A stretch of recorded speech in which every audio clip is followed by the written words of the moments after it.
Punto 10. El lugar de las actividades humanas. Aunque la distinción entre lo público y lo privado coincide con la oposición de necesidad y libertad, de futilidad y permanencia, y finalmente de vergüenza y honor, en modo alguno es cierto que sólo lo necesario, lo fútil y lo vergonzoso tengan su lugar adecuado en la esfera privada. El significado más elemental de las dos esferas indica que hay cosas que requieren ocultarse y otras que necesitan exhibirse públicamente para que puedan existir. Si consideramos estas cosas sin tener en cuenta el lugar en que las encontramos en cualquier civilización determinada, veremos que cada una de las actividades humanas señala su propio lugar en el mundo. Esto es cierto para las principales actividades de la vida activa: labor, trabajo y acción. Pero hay un ejemplo, si bien extremo, de este fenómeno cuya ventaja como botón de muestra radica en que desempeñó un considerable papel en la teoría política. La bondad, en sentido absoluto, diferenciada de lo bueno para o lo excelente de la antigüedad griega y romana, se conoció en nuestra civilización con el auge del cristianismo. Desde entonces conocemos las buenas acciones como una importante variedad de la posible acción humana. El famoso antagonismo entre el primer cristianismo y la república, tan admirablemente resumido en la frase de Tertuliano: ninguna materia nos es más ajena que la pública, corriente y aceptadamente se extiende como una consecuencia de las tempranas expectativas escatológicas que sólo perdieron su inmediato significado cuando la experiencia demostró que incluso la caída del Imperio Romano no llevaba consigo el fin del mundo. Sin embargo, la ultramundanidad del cristianismo aún tiene otra raíz, quizás más íntimamente relacionada con las enseñanzas de Jesús de Nazaret, y, de todos modos, tan independiente de la creencia en lo perecedero del mundo que a uno le tienta ver en ella la verdadera razón interna de por qué la alienación cristiana del mundo pudo tan fácilmente sobrevivir a la evidente no realización de sus esperanzas escatológicas.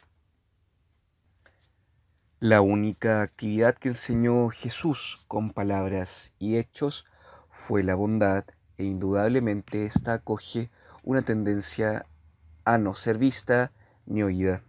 La hostilidad cristiana hacia la esfera pública, la tendencia, al menos en los primeros cristianos, a llevar una vida lo más alejada posible de la esfera pública, puede también entenderse como una consecuencia evidente de la entrega a las buenas acciones, independiente de todas las creencias y esperanzas, ya que resulta manifiesto que en el momento en que una buena acción se hace pública y conocida, pierde su específico carácter de bondad, de ser hecha solo en el beneficio de la bondad.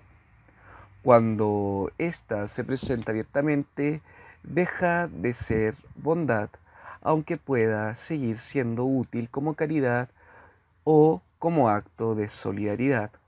Por lo tanto, procura que tus limosnas no sean vistas por los hombres.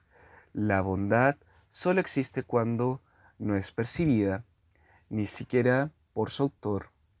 Quien se ve desempeñando una buena acción deja de ser bueno, y todo lo más es un miembro útil de la sociedad o un fiel cumplidor de las enseñanzas de una determinada iglesia. Por lo tanto, que tu mano izquierda no sepa lo que hace la derecha. Tal vez esta curiosa cualidad negativa de la bondad, su falta de manifestación externa, hizo de la aparición histórica de Jesús de Nazaret un acontecimiento tan profundamente paradójico. Esa misma cualidad parece ser el motivo de que Jesús creyera y enseñara que ningún hombre puede ser bueno. ¿Por qué me llamáis bueno? Nadie es bueno, salvo uno, que es Dios. La misma convicción se expresa en la historia de los 36 hombres justos, en consideración a los cuales Dios salva al mundo y quienes no son conocidos por nadie y menos aún por sí mismos. Recordemos la gran perspicacia socrática sobre la imposibilidad de que el hombre sea sabio, de la que nació el amor por la sabiduría o filosofía. Toda la historia de Jesús parece atestiguar que el hombre, por la bondad, surge de la perspicacia de que ningún hombre puede ser bueno. Tanto el amor a la sabiduría como el amor a la bondad, si se determinan actividades filosóficas y en el bien obrar, tienen en común que llegan a un fin inmediato, que se cancelan a sí mismos, por decirlo así, siempre que se dé por supuesto que el hombre puede ser sabio o bueno. Los intentos de dar existencia a lo que no puede sobrevivir al fugaz momento del acto no han faltado y siempre condujeron al absurdo. Los filósofos de la tardía antigüedad, que se exigían ser sabios, eran absurdos cuando proclamaban su felicidad al quemarse vivos en el famoso toro falérico. Y aquí acaba la similitud entre las actividades que surgen del amor y la bondad y a la sabiduría. Es cierto que ambas se hallan en cierta oposición a la esfera pública, pero el caso de la bondad es mucho más extremo a este respecto y, por lo tanto, de mayor pertinencia para nuestro contexto. Si no quiere quedar destruida, solo la bondad ha de ser absolutamente secreta y huir de toda apariencia. El filósofo incluso, si decide, de acuerdo con Platón, abandonar la, entre comillas, caverna de los asuntos humanos, no tiene que ocultarse de sí mismo. Por el contrario, bajo el firmamento de ideas, no solo encuentra la verdadera esencia de todo lo que existe, sino también a sí mismo en el diálogo entre yo y yo mismo, en el que Platón veía la esencia del pensamiento. Estar en soledad significa estar con uno mismo, y pensar, aunque sea la misma solitaria de todas las actividades, nunca es completo sin compañía. Sin embargo, el hombre que ama a la bondad nunca puede permitirse llevar una vida solitaria y, no obstante, su vivir con otros y para otros ha de quedar esencialmente sin testimonio y carente, en primer lugar, de la compañía de sí mismo. No está solitario sino solo. En su vida con los demás ha de ocultarse de ellos y ni siquiera puede confiar en sí mismo para atestiguar lo que hace. El filósofo siempre puede confiar en sus pensamientos para mantenerse en compañía, mientras que las buenas acciones jamás acompañan, y han de olvidarse en el momento en que se realizan, porque incluso su recuerdo destruye la cualidad de, entre comillas, bueno. Más aún, el pensar, debido a que cabe recordar lo pensado, puede cristalizar en pensamiento, y los pensamientos, como en todas las cosas que deben su existencia al recuerdo, pueden transformarse en objetos tangibles que, como la página escrita o el libro impreso, se convierten en parte de los artefactos humanos. Las buenas acciones, puesto que han de olvidarse instantáneamente, jamás pueden convertirse en parte del mundo. Vienen y van, sin dejar huella. Verdaderamente no son de este mundo. Este no ser del mundo inherente a las buenas acciones hace del amante de la bondad una figura esencialmente religiosa y de la bondad, al igual que la sabiduría en la antigüedad, una cualidad en esencia no humana, superhumana, y sin embargo el amor a la bondad, a diferencia del amor a la sabiduría, no está limitado a la experiencia de unos pocos, de la misma manera que la soledad, a diferencia de la vida solitaria, se halla al alcance de la experiencia de cualquier hombre. Así pues, en cierto sentido, bondad y soledad son de mucha más pertinencia a la política que la sabiduría y la vida solitaria. No obstante, solo la vida solitaria puede convertirse en una auténtica forma de existencia en la figura del filósofo, mientras que la experiencia mucho más general de la soledad es tan contraria a la condición humana de pluralidad que sencillamente resulta insoportable durante cualquier periodo de tiempo y requiere la compañía de Dios, único testigo imaginable de las buenas acciones, si no quiere aniquilar por completo la existencia humana. La ultramundanidad de la experiencia religiosa, hasta donde es verdadera experiencia de amor en el sentido de actividad, y no la mucho más frecuente de pasiva contemplación de una verdad revelada, se manifiesta dentro del mundo.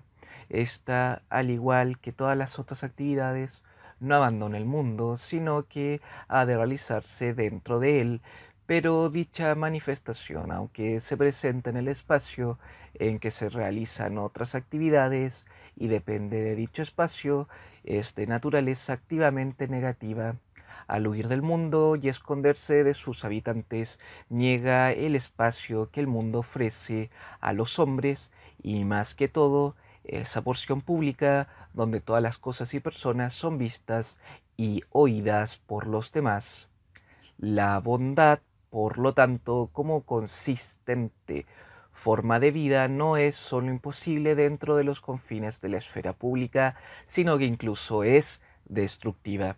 Quizá nadie ha comprendido tan agudamente como Maquiavelo esta ruinosa cualidad de ser bueno, quien en un famoso párrafo se atrevió a enseñar a los hombres cómo no ser bueno.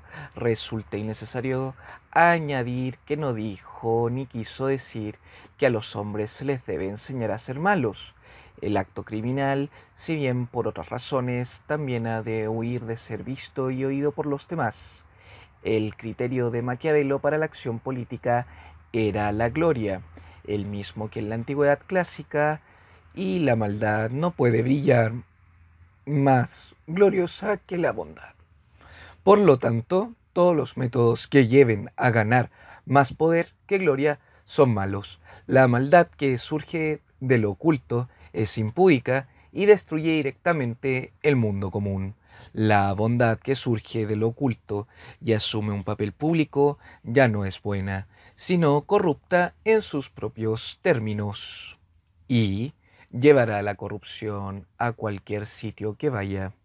Así, para Maquiavelo, la razón por la que la Iglesia tuviera una corruptora influencia en la política italiana se debía a su participación en los asuntos seculares como tales y no a la corrupción individual de obispos y prelados. Para él, la alternativa planteada por el problema del dominio religioso sobre la esfera secular era ineludiblemente esta: o la esfera corrompía al cuerpo religioso y por lo tanto también se corrompía, o el cuerpo religioso no se corrompía y destruía por completo a la esfera pública. Así pues, a los ojos de Maquiavelo, una iglesia reformada aún era más peligrosa y seguía con gran respeto y con mayor aprensión el renacimiento religioso de su tiempo.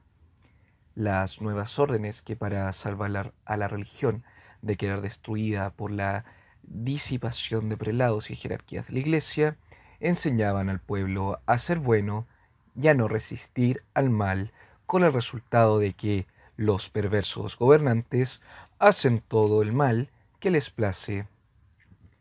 Hemos elegido el ejemplo extremo de realizar buenas obras.